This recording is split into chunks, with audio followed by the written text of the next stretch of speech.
Hi guys, this is Vitaly with AFT Dispatch and A2C Logistics, and in today's video, I'd like to speak with you about lease purchase trucking companies. But first, roll the intro.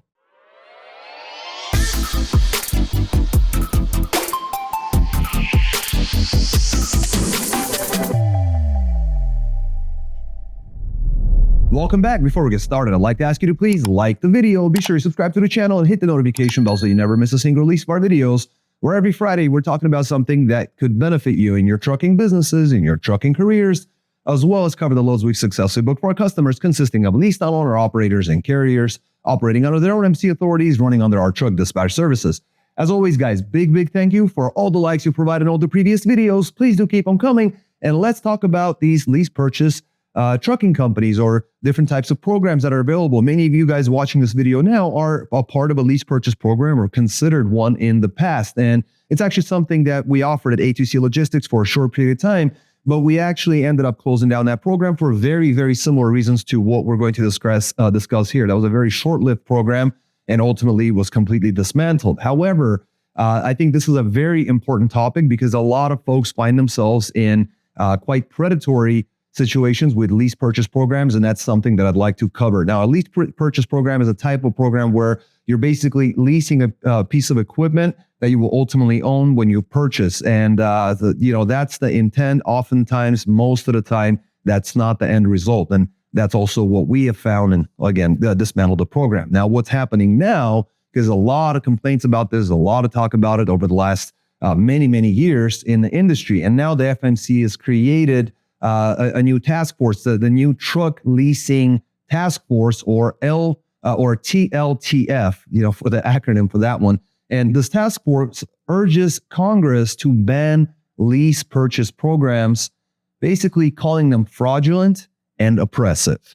Now, information was produced and was provided by the Consumer Financial Protection Bureau, which is also a part of all this. It's mixed in. That's actually divulging this information, this data that they're using to come up with this information. They're called a CFPB as an acronym there. And what they're ultimately saying in all of this is that lease purchase contracts tend to, or lease purchase trucking companies, if you will, tend to exploit drivers with low pay and high debt. They drive qualified drivers out of the trucking industry completely and ultimately offer little legal recourse for reform. So lease purchase programs fail to enable truck ownership. They're saying that they produce unfair terms that create financial and safety risks for drivers. And that's something that I've also seen in the industry for most of these programs, where the drivers simply never reach the end goal of paying off the equipment. If they do miraculously end up at that point, that truck has tons and tons of miles and lots of problems. And oftentimes they go out of the lease purchase program because there is a catastrophic failure. The engine goes out and they can't fix it. So now they owe a bunch of money and the truck is irreparable or too costly to repair. And a lot of guys found themselves in that kind of a position. So there are definitely a lot of issues, a lot of safety risks, like I said, financial issues that these situations create. And ultimately, there are some recommendations that they're including some whistleblower protections, because that's actually how this whole thing started in the first place. They're looking at some FMCSA oversight, DOL. So the Department of Labor was notified of this, and they're asking for audits from the DOL, the CFPB disclosures to be provided on these types of deals that they, if they should move forward. However, they do want to completely ban this, and they're also saying that there should be state enforcement against fraudulent contracts that lead people or mislead people in this situation. So ultimately, for owner ops, for small trucking companies, for the smaller guys, again, the vast majority of the folks watching this channel, you're looking at representation from OOIDA, right? OOIDA. And OOIDA said that they support the findings. They're citing decades of concerns that lease purchase programs, lease purchase agreements exploit drivers' trust and leave them financially and emotionally broken. And that's kind of where their 2 cents. Now, I do question why there hasn't been more pushback, considering OOIDA stating that there's been decades of concerns on their end, and their organization has been around a long time. So it seems like, there might be lots of different folks to blame, but ultimately you, as the owner operator, as the business owner, are the one who has to flip the bill. And so therefore the onus is always on you. The devil's always in the details, and it's always important that you do your research, you do your due diligence before signing anything that's of that level of importance. So guys, would love to hear from you. Any of you guys have been involved in lease purchase programs? How did that go for you?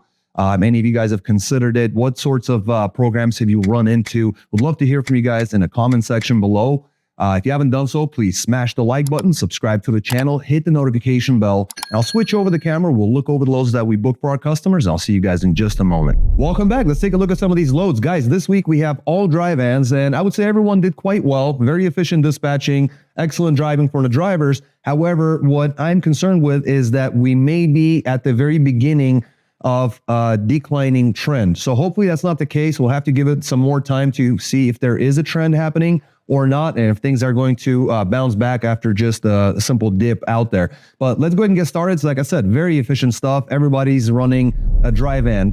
Tex is coming out of Institute, West Virginia. Tough place to come out of. And wait till you see this. Going all the way to Evansville, Wyoming. It's a long run, a heavy load, 41.5 on the weight of hazmat chemicals. There was hazmat endorsement was required. 1,509 loaded miles booked at $4,700. That means he got $311 a loaded mile. And then right at Evansville, zero deadhead out of Wyoming, going to Bakersfield, California. It's a 43,000 pound load of water treatment chemical solutions. Again, a tanker and a hazmat endorsement were required. He's got both. 1,109 loaded miles booked at $2,200. Got him $1.98 coming out to California. He'll come out of there for real good money. But ultimately, guys, this is very impressive. Monday to Monday, 7 days on the road, $6,900 in gross. Ran 6,218 loaded miles, and get this, only 7 miles of deadhead in total. So he ended up getting 264 a loaded mile, 263 with deadhead included. Absolutely fantastic, and he's a really good part of the country where he's going to make some really good money. So excellent job, Tex. Way to go, sir. Next, moving on to another dry van. Greg's the driver. Marion, Virginia, going to Burley, Idaho. It's a 43K load of building materials, again on a heavier side. 2,102 loaded miles booked at $3,800. That got him $1.81 to come out of Virginia. Not bad at all the way to Idaho. Then out of Jerome, Idaho, a bit of deadhead there. Ended up taking a load to Independence, Missouri. Now, it's a 36.5 load of FAK. It was palletized freight, and it's 1,269 loaded miles at $3,400. Got him $268 a loaded mile. And all in all, it was Friday to Friday, 7 days on the road. Ended up grossing $7,200 in gross. Just 2 loads, 3,371 loaded miles, only 53 miles of deadhead. All in all, made $214 a loaded mile, dropped it down to $210 with deadhead included. I would say an excellent gross and not a bad rate whatsoever. So very well done. Moving forward to Shelby. Shelby's coming out of Laredo, Texas, going to Springfield, Missouri. It's a 37,000 pound load of brake drums, 846 loaded miles at $1,900, gets you $2.25. Then Nixa, Missouri to Tyler, Texas with a 45,000 pound load of wood flooring. 456 loaded miles at $1,300, got you $285 a loaded mile. Then Longview, Texas to Comanche, Iowa. It's a 40,000 pound load of PVC resin.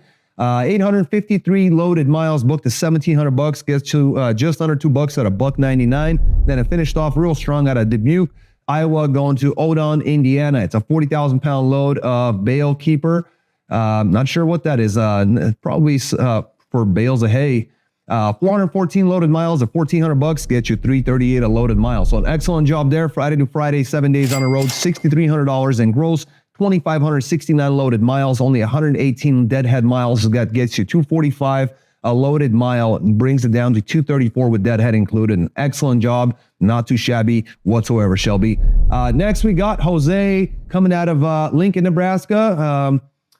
Going to Dallas, Texas, 22,000 pound load of miscellaneous FAK, 638 loaded miles at $1,500, gets you $235 a loaded mile. Then Mansfield, Texas to Corpus Christi, Texas, light load, 30,000 pounds of cement and flooring adhesives, 390 loaded miles at $597, gets you $1.53 to move you around. Then out of Laredo, Texas to Milwaukee, Wisconsin, 43.5 on a load of alcohol, 1,420 loaded miles at $2,800. Just under $2 a mile, $1.97. Then Lockport, Illinois to Brownstown, Michigan. It's a Light load of appliances, 16,000 pounds on the way, 282 loaded miles at $1,100 gets you $390 a loaded mile. Making up for the difference out of Wayne, Michigan, going to Terra Alta, West Virginia. Super, super light load.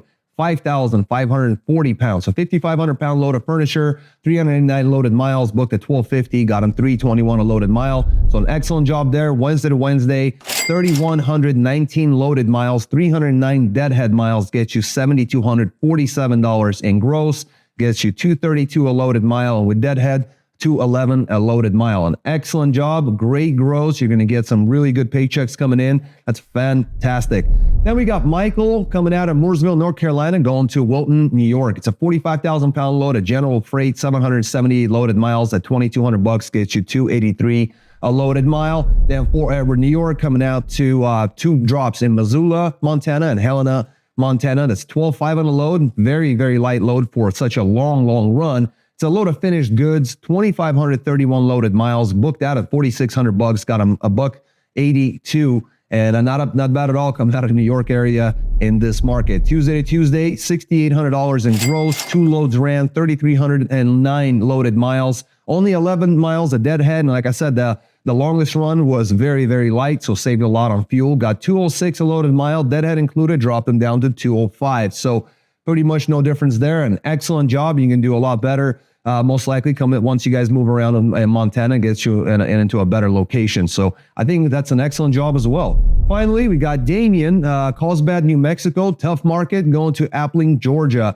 45,000 pound load of rock salt coming out of there for under $2, 1,367 loaded miles, booked at $2,700, got him $1.98. An excellent job out of anywhere, New Mexico. Then Swinesboro, Georgia, going to Logan, Utah, 45,000 pound load of boards, 2,045 loaded miles at $3,700, got him $1.81 on that one.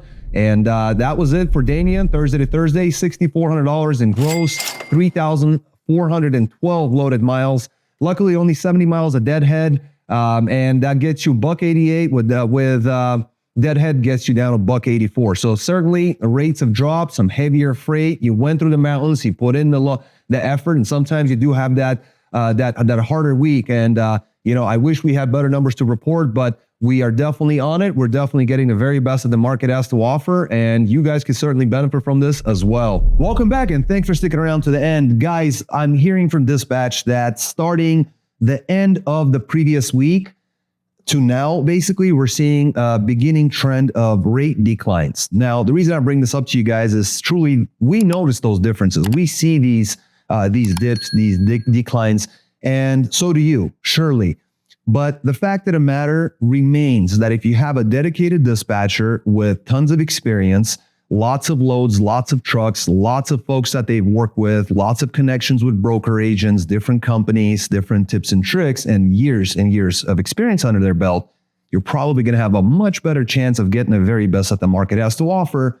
Unless, of course, you're an absolutely exceptional salesperson and you're able to perform at your best even after running a 10-hour day, having not eaten, and maybe having other issues throughout the day, working real hard on the road. If you're able to accomplish that all yourself, fantastic, good on you. If not, let us help you guys out. We do offer truck dispatch services for those who have their own MC authority, and we also offer leasing options, not lease purchase. If you have any questions whatsoever, please drop us a line in the comments. You can also call or text us at 801-448-6363 or go to our website at aftdispatch.com. Most importantly, guys, until next week, stay healthy, be wealthy. Take care.